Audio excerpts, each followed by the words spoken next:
So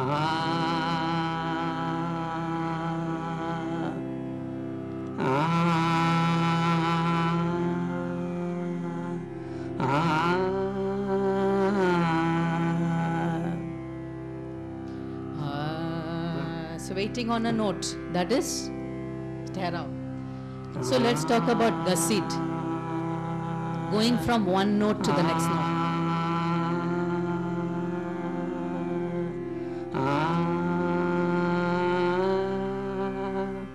So that's a Gasit. So you take one note and slowly get to the next note in a glide.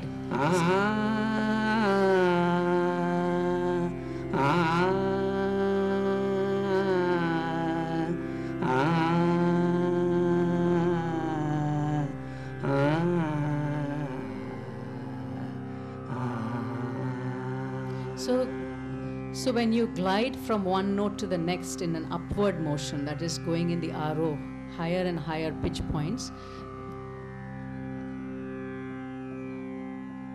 Notes? Okay. Let's do it one more time.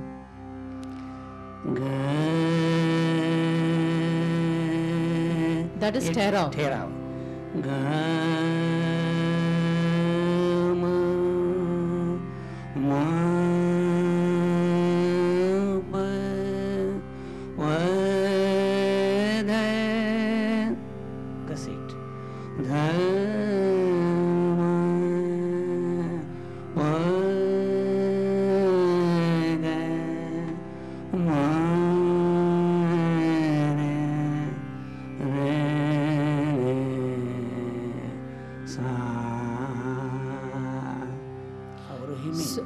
In the return, when you're coming from a higher note to a lower note, that is called a meend. So meend and Gasita are essentially the same concept. One is going from a lower note to a higher note, while in a meend you come from a higher note to a lower note. So those are really the three main vocal values of classical music. So when we sing classical music, so when you do light ornamentations like karns and murkis, those really belong to light music. They don't belong to classical music. So in classical music, we try, at least in Shamrao Gharana, of course, today's contemporary musicians, they all sing with a lot of ornamentation, which we completely reject. We think that we should just focus on Tera, Meend and Gasit. That is really, truly Ragdari music. So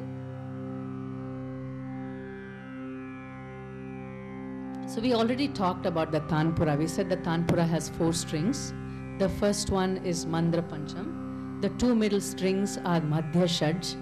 And the 4th string is a Mandra Shaj. So that is almost it's 1 octave lower than your tonal Sa. That's when you hear all the upper partials. It's actually believed that you can listen to 9 upper partials.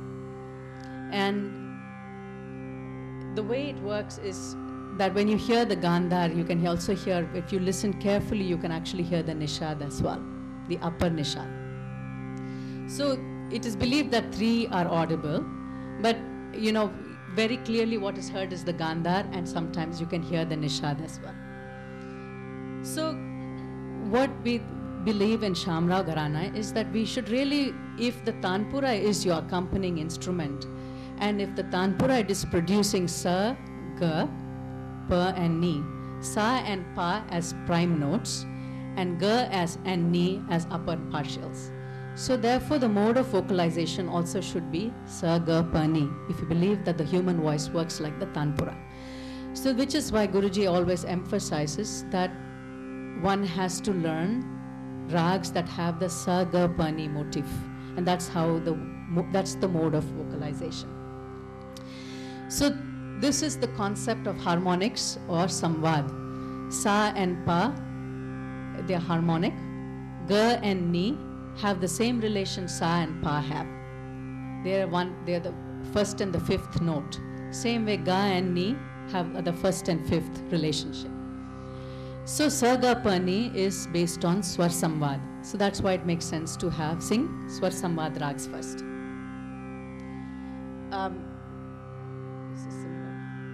So let's now talk about what is Swar Samvad.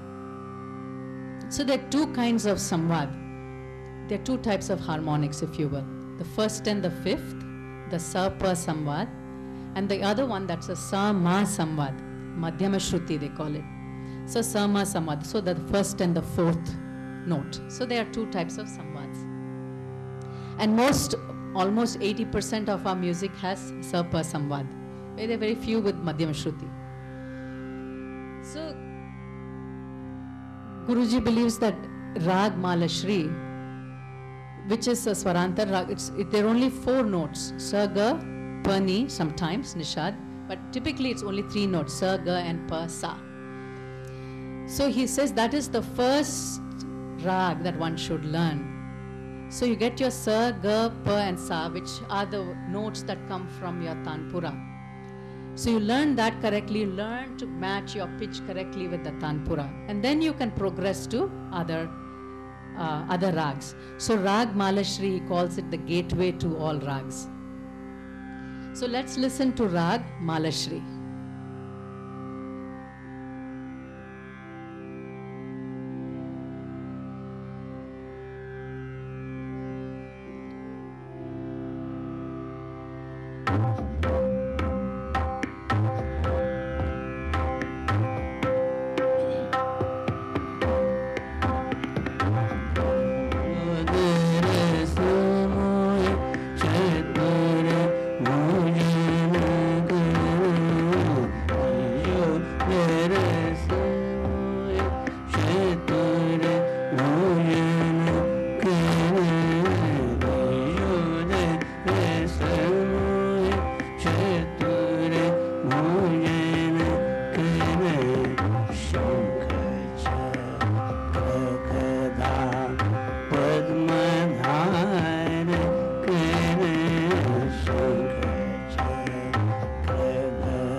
In Rag Malashri, there is only Sa, Ga, Pa. In this particular version of Rag Malashri, there is only Sa, Ga, Pa and Sa.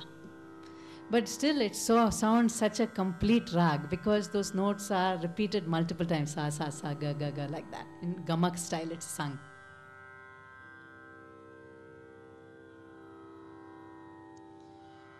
So how does one get from Swar Samvad to Swar Saptak?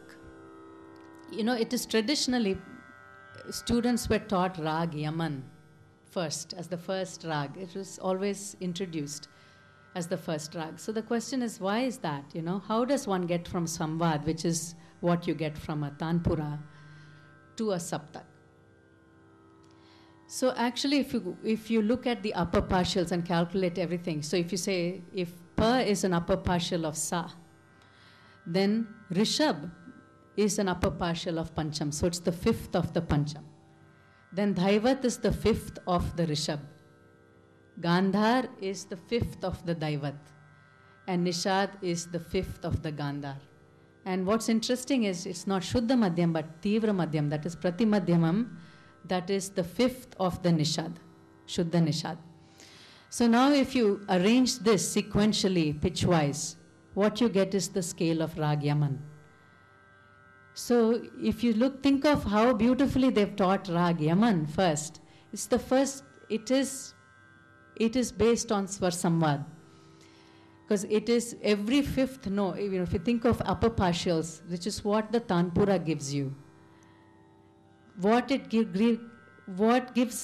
gives first is Rag Yaman in the form of upper partials. So it makes sense why our ancestors, they've taught Rag Yaman first, because that seems to be the most logical one. But Guruji has taken it one step further, and he says, in Rag Yaman, you miss out on Sa and Pa. You go Nire Gama Dhani Sa. He says, as a beginner, if Sa is the most important note, and if you skip it and sing Rag, it doesn't make sense. So he said, what is the Rag that is closest to Rag Yaman, which has the same notes? That's Rag Maru Bihag. It's exactly the same scale. It goes Saga Pani Sa, and the return is Sampurna, like in Rag Yaman. So that's why he teaches Rag Maru Bihag first, because it's based on the Samvad concept, and it also has the Saptak concept. So let's go now, move on to what is Rag, which is really the heart and soul of Hindustani classical music. In Hindustani classical music, the first concept is every rag has a certain nucleus or a puckered phrase, it's called, or it has a specific movement. So it's the chalan of the rag.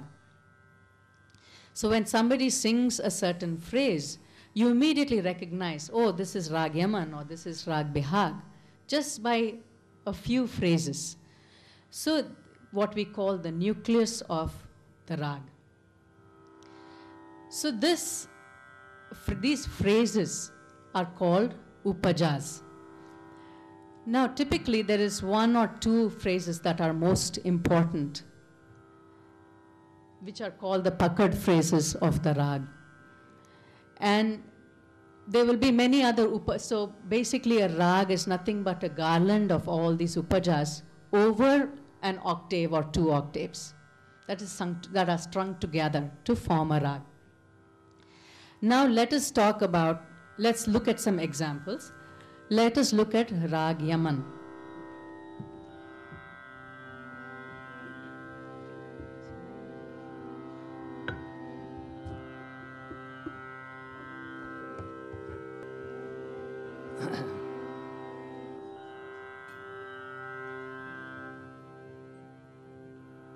He can't get the Shruti.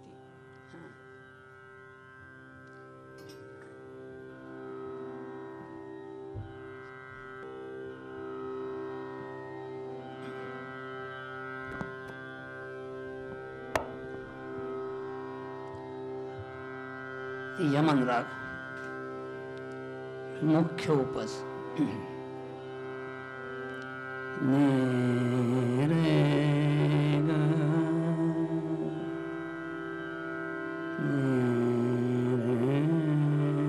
गा गा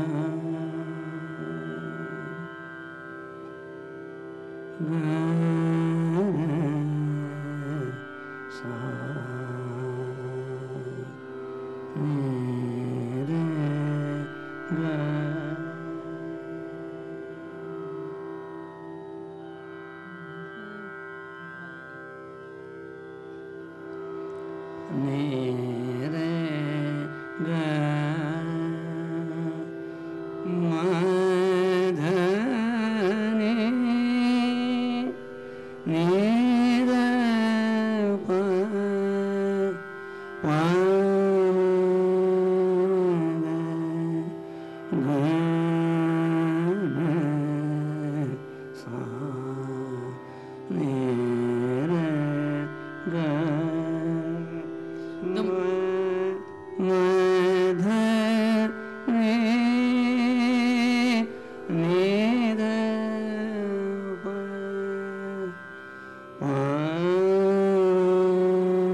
So again here in Ni Re Ga, the moment you do Ni Re Ga and wait on Ga, you know that it's Rag Yaman.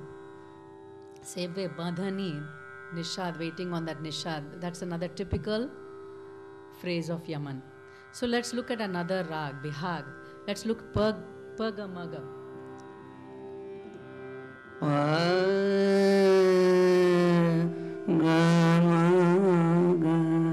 that meaned from burger.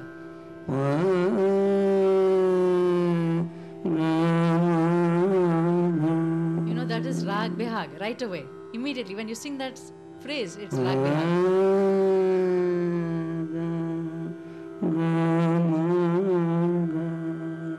That's Rag. So let's look at Bhim Plasi.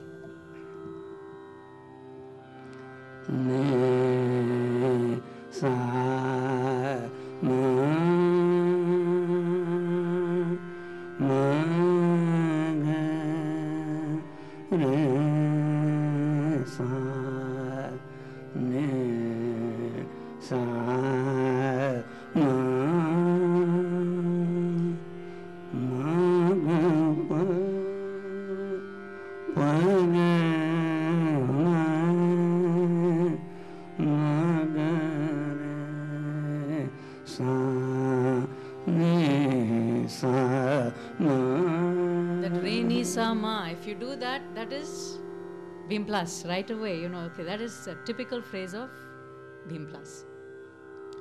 So those are called upajas. And what Guruji did in Rag Yaman was not only take one upaj, but he took multiple upajas and he kind of weaved it through the aro and the avaroh. And he created that mood of Rag Yaman. So the rag is developed around primarily the pakad, and the pakad actually, what is important is it in this phrase has one note that's really important, and we'll get to that. So that is called the vadi of the rag. So in Hindustani music, the rag revolves around a certain phrase, and the phrase has one note that's really important. It's called the vadi swar. And typically in the opposite tetrachord, so if the vadi swar is in the upper tetrachord, then the samvadi is in the lower tetrachord. And if the vadi is in the lower tetrachord,